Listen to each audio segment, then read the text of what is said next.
بسم اللہ الرحمن الرحیم۔ السلام علیکم ناظرین، آپ دیکھ رہے ہیں prime time with T M. میں ہوں طارق محمود۔ پاکستان ڈیموکریٹک موومنٹ کی سیاست، نون لیگ اور پیپلز پارٹی کے درمیان بڑھتی ہوئی دوریاں، ANP کے علیحدگی، یہ بہت ساری باتیں جو گزشتہ کئی دنوں سے ہو رہی ہیں، لیکن ساتھ ساتھ جو حکومتی کارکردگی ہے بالخصوص معیشت کے حوالے سے، IMF کی رپورٹ، پرائم منسٹر کی آج جو باتیں، ان تمام باتوں کو ہم رکھیں گے سامنے سابق وزیر اعظم پاکستان اور مسلم لیگ نون کے سینئر نائب صدر محترم جناب شاہد خاقان عباسی صاحب کے سامنے۔ اب صاحب بہت شکریہ۔ سیاسی بات تو چونکہ بڑی زیادہ ہو رہی ہے تو میں چاہتا ہوں کہ تھوڑی سی، آج عمران خان صاحب نے کہا کہ 2.5 سال میں ہم نے 35,000 ارب کا قرضہ واپس کیا، جبکہ مسلم لیگ نون نے 2.5 سال میں صرف 20,000 ارب کا قرضہ واپس کیا تھا۔ تو یہ دیکھ لیں قرضوں کی واپسی ہم کر رہے ہیں، اس سے پہلے اتنی ریکارڈ کسی نے نہیں کی تھی۔ جی بالکل درست فرماتے ہیں جی۔ 35,000 واپس کر کے 1,000 ارب لے لیا۔ یہ اتنی مزہ کا خیز بات ہے کہ ملک وزیر اعظم کو کیا، یہ تو کسی سیکشن افسر بھی نہیں یہ باتیں کرتا۔ دیکھیں بات یہ ہوتی ہے، آپ نے قرضہ نیٹ کتنا قرضہ گین میں اضافہ ہوا ہے، ٹھیک، قرضے میں جو آپ نے دینے ہیں، یہ جو قرضے واپس کیے جاتے ہیں شاید ان کو علم نہیں ہے، یہ قرضے ایک کاغذ میں واپس ہوتے ہیں۔ آپ یہاں پہ سائن کرتے ہیں، یہ واپس ہو گیا، ایک اور پہ سائن کرتے ہیں، واپس آ گیا۔ ٹھیک، تو ان کو کہ ذرا جا کے ایک دن بیٹھیں فائنانس منسٹری میں اور یہ پتہ کریں کہ جب وہ آئے تھے تو ملک کے قرضے کتنے تھے اور آج کتنے ہیں۔ اس کی حقیقت بڑی تلخ ہے اور بڑی خوفناک ہے۔ یہ جو معاشی صورتحال ہے، اس کا ادراک نہیں ہے پرائم منسٹر کو؟ وہ تو اس طرح سے پورٹرے کرتے ہیں جیسے ان 24 گھنٹے وہ صرف اکانومی کے اوپر کام کر رہے ہیں اور سب سے زیادہ فوکس ہے۔ بات انہوں نے کر دی ہے نا، ادراک نہیں ہے تو مجھے بڑا افسوس بھی ہے اور دکھ بھی ہے اور کچھ خوف بھی ہے، لیکن اگر ادراک ہونے کے باوجود یہ بات کر رہے ہیں تو پھر بڑی خوفناک بات ہے، کیونکہ جس ملک کا وزیر اعظم جھوٹ بولنا شروع کر دے، عوام کو بیوقوف بنائے، تو پھر وہ ملک کبھی نہیں چل سکتا۔ یہ سب سے بڑی ذمہ داری جو لوگ حکومت میں ہوتے ہیں کہ لوگ ان کی ہر بات پر اعتماد کر سکیں۔ ٹھیک، یہ ساری بات ہے، بڑی افسوسناک بات ہے جو یہ آپ نے بتائی ہے، جو آپ یہ وزیر اعظم صاحب کر رہے ہیں۔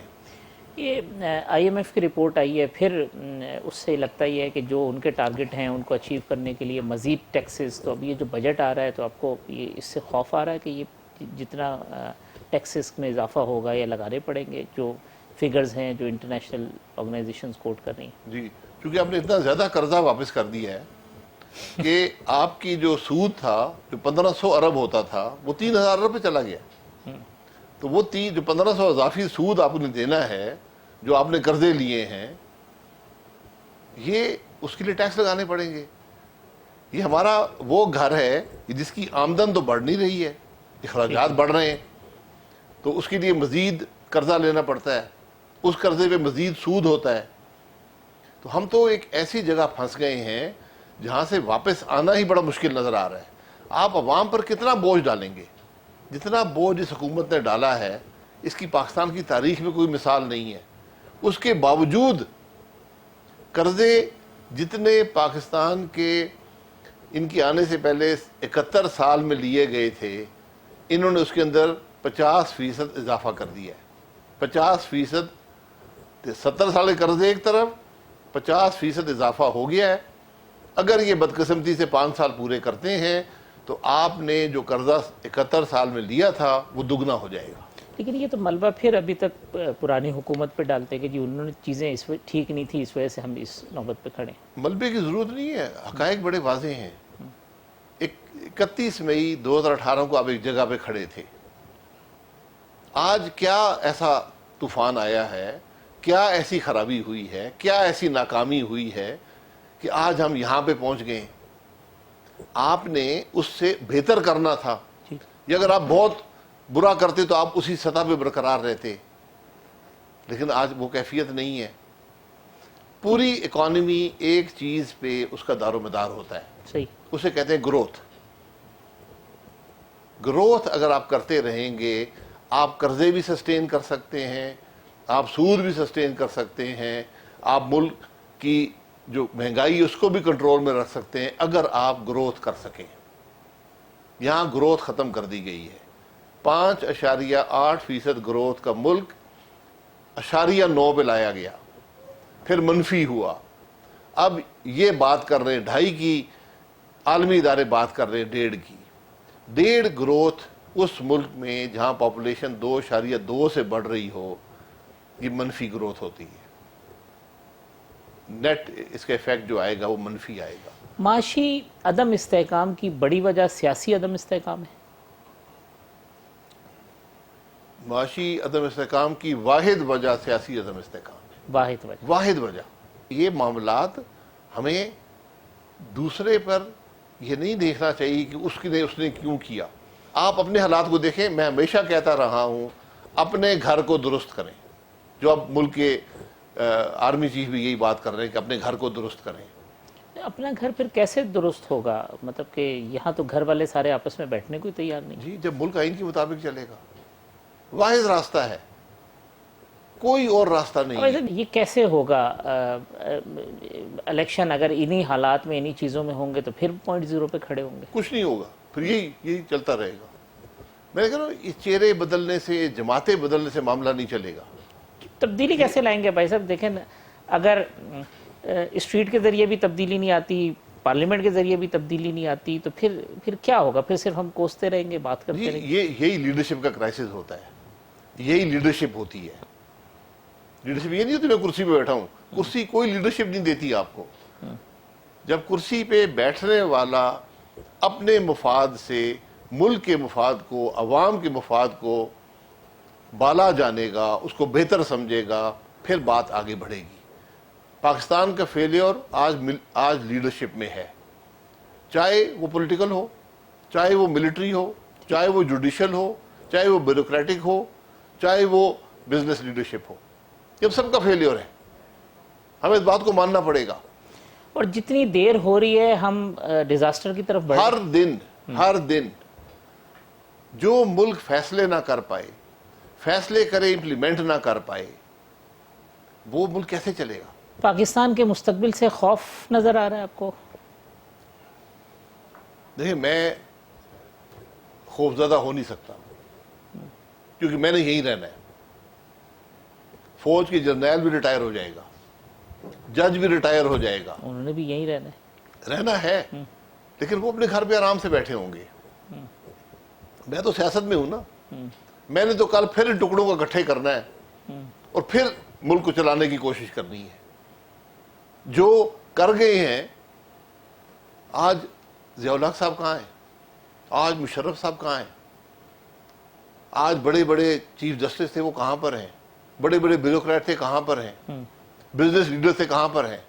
یہ سیاست دان ہی ہے جو ہر ایک سے مار کھا کر، بدنام ہو کر، پھر بھی ان ٹکڑوں کا اکٹھا کرتا ہے اور پھر لے کر چلتا ہے اور بہتری کی کوشش کرتا ہے۔ لیکن یہ ٹکڑے بڑھ رہے، زیادہ زیادہ سے زیادہ مشکل ہوتا جا رہا ہے، کوئی شبہ نہیں ہے اس کے اندر۔ تو بھائی صاحب ایک بریک لے لیں، بریک کے بعد یہ جو پی ڈی ایم کے ٹکڑے ہوئے ہیں اس کے اوپر بات کر لیتے ہیں ایک وقفے کے بعد۔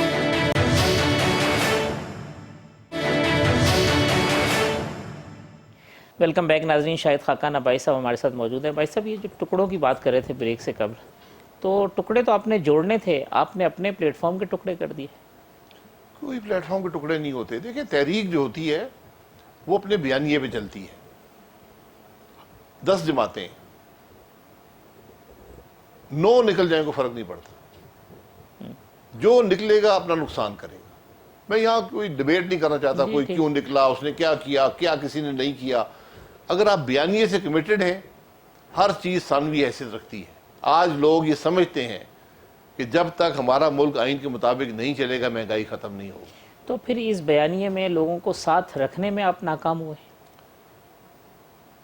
ساتھ رکھنے میں ناکام ہوئے یا وہ ساتھ رہنے میں ناکام ہوئے؟ یہ ڈیبیٹ سارا دن کرتے رہیں۔ میں تو اپنی جگہ پر کھڑا ہوں، میں بیانیے کے بھی ساتھ ہوں۔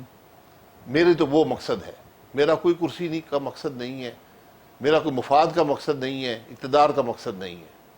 میں تو اپنی بات پہ کھڑا ہوں، اپنے اصول پہ کھڑا ہوں۔ ایگو کا مسئلہ کوئی ایگو کا مسئلہ نہیں ہے، کوئی ایگو کا مسئلہ نہیں ہے۔ آپ اگر شو کاز نوٹس نہ دیتے تو شاید یہ اتنی آگ نہ لگتی۔ دیکھیں، آگ لگنے کی بات نہیں ہے، ایک اصول کی بات ہے۔ اگر آپ ایک اتنے چھوٹے فیصلے پر قائم نہیں رہ سکتے تو وہ 8 جماعتیں کیا اعتماد کریں گی کہ آپ بڑے فیصلے پر کہاں جائیں گے؟ جب آپ ایک چھوٹی کرسی، اتنی چھوٹی کرسی کے لیے سودا کر لیں گے، کس کے کہنے پر کریں گے، کیوں کریں گے، یہ جواب چاہیے نا. تو پھر میں آپ پہ اعتماد نہیں کر سکتا. آپ میرے بیانیے کے ساتھ چل سکتے ہیں. بیانیہ مشکل ہے، اس کا بڑا وزن ہے، بھاری بیانیہ ہے. تو پی ڈی ایم کے بیانیے کا جو بوجھ ہے وہ اے این پی اور پیپلز پارٹی نہیں اٹھا سکی. یہ میں نہیں کہتا، وہ خود اپنا فیصلہ کر لیں. بیانیے کے ساتھ ہے، ہر چیز کا حل موجود ہے. اب بھی موجود، ہر وقت موجود ہے. ہمارے دروازے سب کے لیے کھلے ہیں.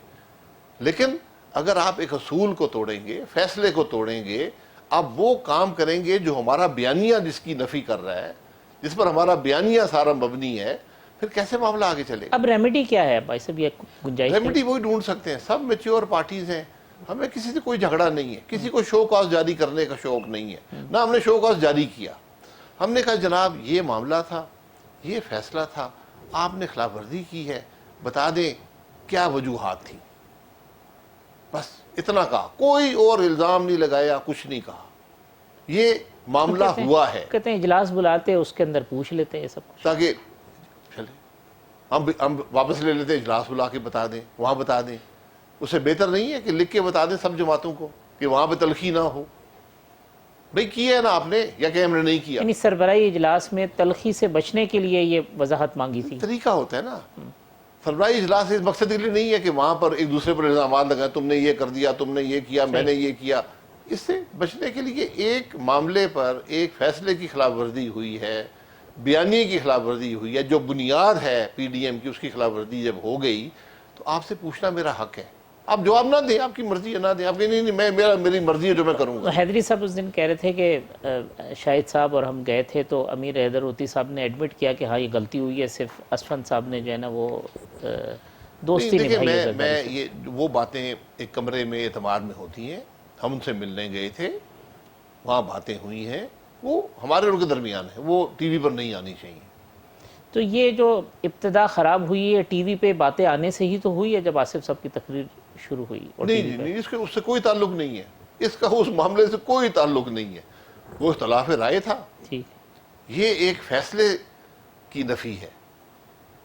یہ معاملہ آپ نے نہیں استعفے دینے. لیکن آپ کو حیرانی ہوئی ہے اے این پی نے جو سٹیپ اٹھایا؟ کیونکہ اے این پی تو کافی مجھے بالکل حیرانگی ہوئی کہ ہم نے کہا تھا کہ ہم آپ کو ایک وضاحت طلب کریں گے اس معاملے پر. یہ کہا تھا ان کو. وہ اس وضاحت کا جواب دے دیتے، اس میں کہہ دیتے کہ جی ہم نے کوئی کام نہیں کیا اور آپ نے ہم پہ یہ پوچھا ہے تو ہم خوش نہیں ہیں. جو بھی ان کا فیصلہ ہے، میں ان کے فیصلے کا احترام کرتا ہوں. اب پیپلز پارٹی کی یہ جو سی سی کے فیصلے کا انتظار ہے آپ کو یا نہیں ہے؟ جی ہے جی، اس سے پہلے. لیکن وہ تو ایک طرف رہ گیا نا سارا معاملہ. اب تو ایک اس سے بڑا قدم اٹھا لیا آپ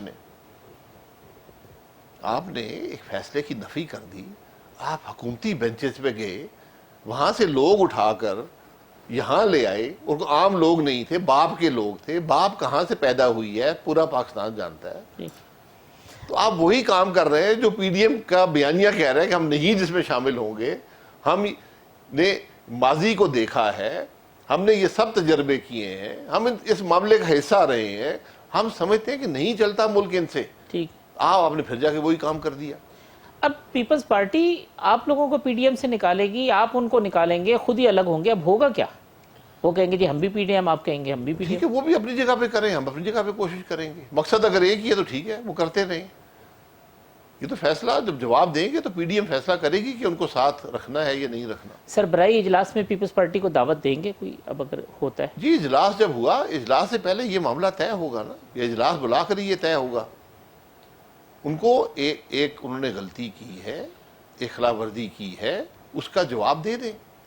کہ جی ہم سے غلطی ہو گئی، ہم نہیں کرتے، چلے جی. کہتے ہیں نون لیگ میں تکبر ہے اور وہ کسی تکبر کی وجہ سے ہمیں ڈکٹیٹ کرنا چاہتے ہیں. ہم انڈیپینڈنٹ پارٹی ہے. دیکھیں 8 جماعتیں اور بھی ہیں، سب سے پوچھ لیں. تکبر کوئی جماعت کر نہیں سکتی، وہ فارغ ہو جاتی ہے. تکبر یہ ہوتا ہے کہ ہم فیصلہ کریں اور آپ اس کو ردی کا کاغذ سمجھ کر کوڑے کے ڈبے میں ڈال دیں اور پھر کہیں کہ نہیں میں حکومت سے مل کے میں اپنی کرسی حاصل کروں گا. میری نظر میں یہ تکبر ہوتا ہے. حالانکہ میں کہتا نہیں ہوں، میں کسی پہ الزام نہیں لگاتا. میں تو کہہ رہا ہوں کہ یہ واقعہ ہوا ہے، اس پہ صدر کا اختیار ہے کہ وہ پوچھے کہ جناب جس مقصد کے لیے ہم اکٹھے ہوئے ہیں، جو ہم نے فیصلے کیے ہیں، آپ نے ہمارا اعتماد توڑ دیا ہے، ذرا جواب تو دے دیں۔ یہ تارڑ صاحب کے سبسٹیٹیوٹ پہ بھی کوئی نام کبھی دیا پیپلز پارٹی نے کہ یہ آپ ان کی جگہ کسی اور کو؟ بالکل، وہ اگر نام آیا تھا اس پہ اعتراض کر سکتے تھے، پی ڈی ایم کو لکھ کر بھیجتے۔ لیکن اس پہ بات ہی نہیں ہوئی کوئی۔ اس پہ کوئی بات نہیں ہوئی، کوئی بات نہیں ہوئی۔ اب پوائنٹ آف ریکنسیلیشن کیا ہوگا؟ آپ کو کوئی ہے یا نہیں کوئی گنجائش؟ ہر چیز کا دنیا میں ریکنسیلیشن ہوتی ہے، وہ آپ نے وضاحت کر کے خود ریکنسیلیشن دینی ہے۔ سب سے پہلے آپ کو ماننا ہوگا کہ ہم نے غلط کام کیا ہے، یا تو کہتے ہیں نہیں کیا، بات ختم ہو جائے گی، پھر پی ڈی ایم اپنا فیصلہ کر لے گی۔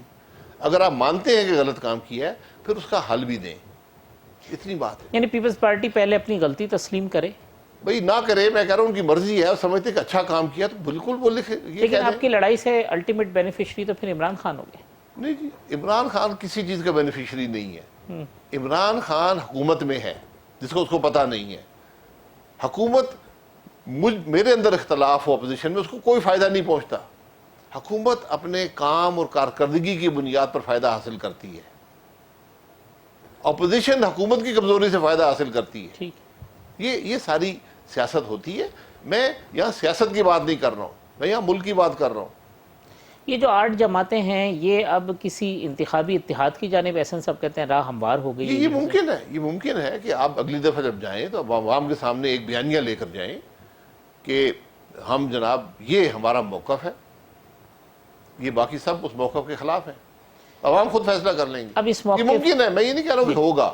یہ مطلب چانسز اس کے یہ اب آپ کو آنے والے دنوں میں مزید پریشر، جبر، دباؤ نظر آ رہا ہے یہ باقی ماندہ 8 پارٹیوں کے اوپر؟ کوئی فرق نہیں پڑتا، جو جبر کرنا ہے کر لیں، جو دباؤ ڈالنا ہے دبا لیں، کچھ نہیں ہوتا، اس سے گزر گئے ہیں۔ یہ اب وہ کہتے ہیں جی اب تو ہم بلا تفریق احتساب کر رہے ہیں، جہانگیر ترین صاحب کا بھی احتساب ہو رہا ہے، اور اب تو پھر اس کا مطلب ہے کہ وہ اپنے لوگوں کے خلاف بھی کارروائی شروع ہو گئی۔ جہانگیر ترین ان کے نہیں ہے، چھوڑ چکے ہیں ان کو۔ کہتے ہیں میری وفاداری کا امتحان لیا جا رہا ہے۔ جی میں دیکھیں، میں جہانگیر ترین صاحب کا وکیل نہیں ہوں، جہانگیر ترین اور عمران خان کی راہیں جدا ہو گئی ہیں۔ مجھے نہیں پتا، یہ آپس میں فیصلہ کر لیں، یہ ان کا فیصلہ ہے۔ میں تو جو آدمی یہ کہے جی دیکھیں میں جہانگیر ترین کو پکڑ لیا تو آپ کو میں چونکہ ظلم کرتا رہا ہوں، غلط آپ پہ الزام، میں نے اس کو بھی الزام لگا دیے، ٹھیک ہے، یہ انصاف نہیں ہوتا۔ انصاف وہ ہوتا ہے جہاں جس کے خلاف بات آئے اس کا قانونی تقاضوں کے مطابق آپ اس سے سوال جواب کریں۔ میں ایک بات کہتا ہوں، جو آپ نے مجھ سے پوچھا ہے نا، چیئرمین نیب اس کا جواب دے دے، عمران خان جواب دے دے، اس ملک کے وزراء دے دیں، اس ملک کے جرنیل دے دیں، اس ملک کے جج دے دیں، پھر انصاف ہوتا ہے۔ مجھ پہ کوئی اور قانون ہو، کسی دوسرے پہ اور قانون ہو، یہ ممکن نہیں ہے، یہ پھر انصاف نہ ہوا، پھر یہ انتقام ہو گیا۔ انتقام کس بات کا یہ وقت بتائے گا۔ تو یہ جہانگیر صاحب والا معاملہ بھی چونکہ وہ دوری پہ ہیں اس وجہ سے آپ سمجھتے ہیں یہ سب کچھ ہو رہا ہے؟ بالکل بالکل، ان کو دبانے کے لیے ہو رہا ہے۔ بات کیا ہے، الزام کیا ہے کہ چینی کی قیمت بڑھ گئی ہے، یہ الزام ہے۔ کتنی شوگر ملے ہیں پاکستان میں؟